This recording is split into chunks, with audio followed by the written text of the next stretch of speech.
A pal for Gary? More like an enemy for Gary. Oh my god. This episode of SpongeBob SquarePants sucks.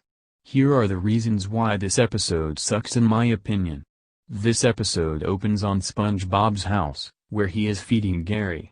Afterwards, he has to leave for work, but Gary wants to go on a walk.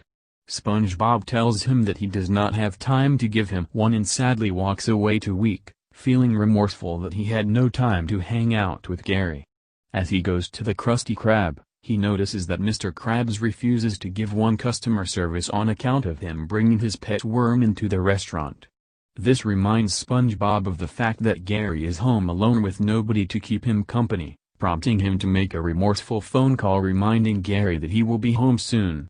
As SpongeBob gets off work at night, Mr. Krabs tells him that he needs help with loading coal out of the parking lot, but SpongeBob cannot help as he has to get back to Gary at home. Mr. Krabs lets him off the hook so long as he comes and work 5 hours earlier the following day to help with the parking lot. As SpongeBob is walking home, he notices a truck selling nudie branches, which catch his attention due to their cute appearance. However, the lady selling them informs him of their danger. They are extremely vicious and hostile toward other pets, especially snails, but SpongeBob does not pay attention and simply runs off with a green nudibranch without paying for it. He buys this pet for Gary to have as his playmate while he is at work. He names it Puffy Fluffy. SpongeBob comes home and shows Gary his new playmate and places them next to one another to have them get along as he makes an enchiladas meal. Fluffy makes blatant threats to Gary, but SpongeBob fails to notice the nudibranch's impending danger and instead accuses Gary of perpetrating violence against him or ignoring him. As punishment, Gary is put to sleep early tonight, next to Puffy Fluffy. Then SpongeBob himself goes upstairs to sleep, berating Gary again when he disturbs him. Over the night, Puffy continues to threaten Gary as if he is going to kill him. Gary tries many defense mechanisms, but it turns out that Puffy Fluffy is stronger than him, making Gary more vulnerable to his abuse.